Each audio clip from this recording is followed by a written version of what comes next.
phénomène bi ñuy wax. waaw mën na serve mais xam nga damay permettre ma répondre indirectement si quelques interpellations surtout par rapport ak commissaire moom mooy bi muy wax commandant bi muy wax ñu collaborer ak policiers yi xam nga boo xoolee les relais communautaires ak yooyu dafa nekk loo xam ne société bi daf ko adopté dañ leen nangul leen dañ ko nangul mais aujourd'hui objectivement pour nga gis cette relation ak le policier c'est très difficile parce que souvent cette relation elle est beaucoup plus conflictuelle que relation de complicité comme ni muy expliqué nii cette culture de dénonciation da ngay mën nga dénoncer benn personne mu dem ñu tëj ko mu woon def 5 ans 6 ans mu def 6 mois mu génnaat ñëwaat automatiquement donc dafa am benn ay yeneen problème parce que professeur wax na ko booy étudier benn phénomène il faut nga jël tout ton temps étudier toutes les causes parce que boo xoolee bu fekkee par exemple benn responsable pénitentiaire ne la di bu ko tëjee même boo ko tëjee 10 ans man maa yor papier yi juge yi bokkatu si mën naa la boo ma joxee dara ma jox la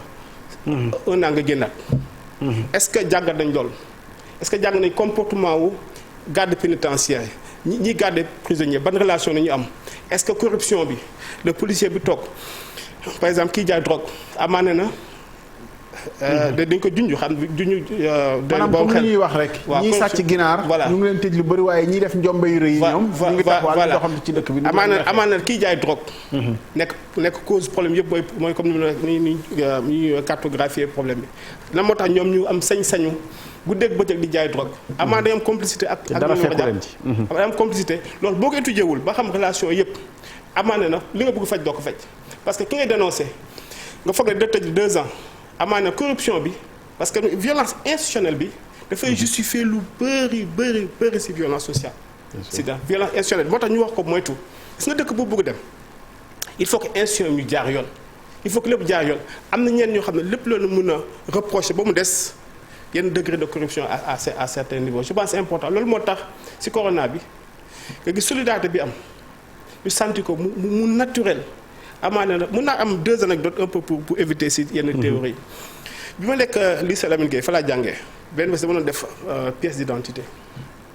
man bon xale laa ma ñëw dugg ci commissariat bi ñëw pour ut carte d'identité ma dégg benn policier ma ne ko dama bëggee bon appel la ma nuyu ne wax collègue am mu ne ko toppatoo ma booy bi lijjantil ma booy bi benn policier bi dafa yuux ne ma kaay ñëw lu toog fi aywa su la table ma ne ko mais lan laa def mu ne su la table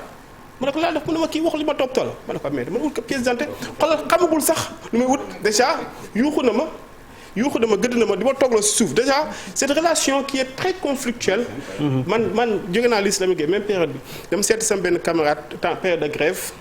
ñu war a dem ñibbi jeunes yi dañuy wàcc rek commencé dóor ma ne ko lan laa def bu mu commencé dóor donc cet exemple n'importe quel Sénégalais peut en donner à foison donc s'il n'y a pas cette complicité entre la police et les populations bu fekkee on n'a pas une justice boo xam ne dafa dindi lépp luy corruption si on n'a pas un système parce que wax nañu ko policiers boo leen laajee dañ ñaan la ñii koy def c'est des repris de justice parce que yenn crimes yi parce que crime bokk la insécurité y a une différence c'est parce que moo tax wax insécurité c'est autre chose insécurité souvent ay scooters yooyu c'est un autre phénomène mais ñiy def yenn ñaawteef yu mag yi souvent c'est les mêmes personnes professeur mën na ko souvent c'est les mêmes personnes des policiers xam nañu c'est les mêmes personnes bu dugg kaso dafa 1 an 2 ans génnaat donc pour régler le problème de ces violences résiduelles dañu war a en amont xool lépp luy mécanisme en amont li nga xam ne moom mooy générer mooy tax ñi ces repris de justice mën a traîner si mbedd bi mu nga affaire éducation c'est vrai éducation c'est la solution mais professeur war na ko kan mooy éduquer ak lan nañu éduquer muy wax média yi te da ngay toog di déglu média bi ñii les soi-disant animateurs ou ñi def conférence religieuse ou je ne sais quoi yow tu as envie ngay wax leen kaay leen ma jàngal leen tellement li ñu xam ñu si dara dëgg fit rek parce que am nañu relation ak benn patron de presse et cetera ñu ngi toog suba ba ngoon mu njommee qu'est-ce que ñu wax ko est-ce que kooku mooy éduquer kan mooy éduquer lan lay dugal si xelu xale yi yenn valeur lay dugal ci xelu xale yi xam nga c'est très important quand on doit repenser tout ce système là il faut qu'on le repense avec tous les paramètres et les paradigmes yi nga xam ne mooy tax produit bi ngay génne mu mën a jomm def yenn affaires yi waaye yow bu fekkee suba ba ngoon yaa def émission religieuse suba ba ngoon yaa ngi wax ni ñuy ñaanee nooy yow mën nga dugg àjjana doo def dara avec facilité et cetera xale yi muy wax nii les modèles parce que booy éduquer foog nga modèle qui sont les modèles est-ce que ceux qui sont en haut parce que la société aussi dafay refléter quelque part mentalité ak valeur ñi ci kaw kenn mënu ko bañ xëy na c'est les gens d'en bas qui vont changer la société mais valeur yi nga xam ne moom mooy générer ci biir société bi ñi ci kaw ñoo koy indi parce que ñoom ñoo gérer institutions yi ñoom ñooy gérer loi yi règlement yi ñooy nommé à tous les postes ñooy def lépp donc bu fekkee à ce niveau là il y a des dysfonctionnements est-ce que def nañu étude ba xool quel est le comportement des gardes pénitentiaires quel est le comportement des ak quel man gis naa koo xam ne costume la joxe ñu jox ko grâce combien de personnes ont été graciées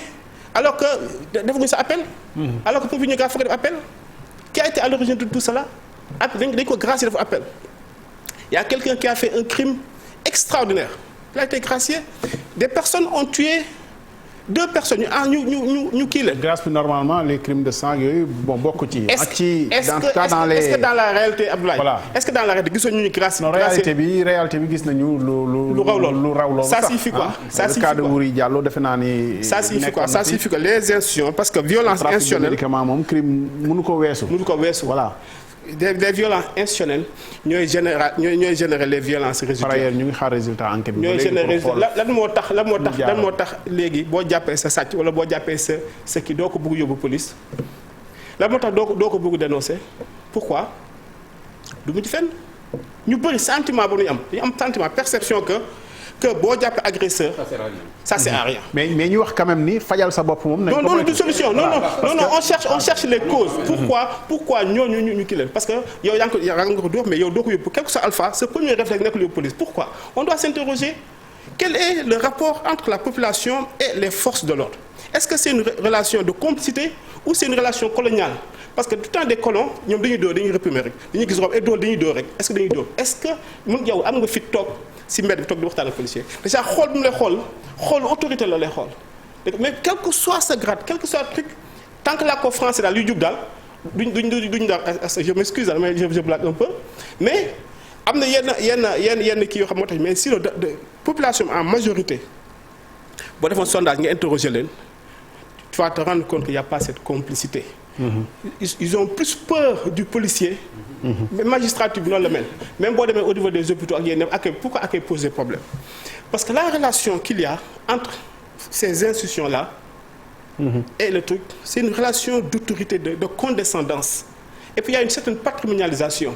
alors que yenn dëkk boo demee ñi nekk ci institutions yi ñoom dañuy nekk agent wu jaamu. usagers yi nekk au service. waaw ils sont au service alors que fii il y a une certaine condescendance. da ngay ñëw dans ces institutions là boo ñëwee dañu lay accueillir jàll fi di la wax bi manifestation da ngay gis benn manifestation ñu rob ñu dóor la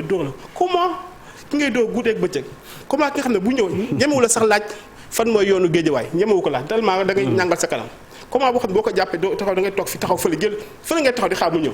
quel que soit boo yàkkamte da ngay taxaw fële di xaar bu ñëwee nga ne ko jaaral fële comment tu peux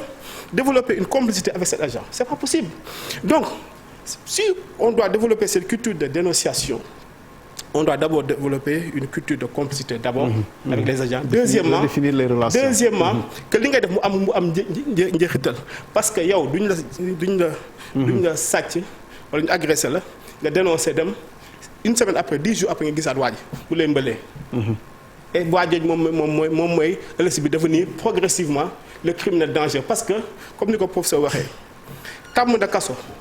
tàmm de def day dem habitude bi day dem ba di ko forger à la longue c'est lui qui va devenir le criminel boo xam ne sanguinaire parce que au début commence ay larcin ñu koy tëj di ko ibbiwaat après mu defaat benn kii agressé ñu tëjaat ko ibbiwaat ko après defaat noonu progressivement à la longue c'est lui qui va devenir le criminel parce que au niveau de la société joxuñu ko ouverture joxuñu ko possibilité mais aussi les institutions ne fonctionnent pas comme ils devaient fonctionner.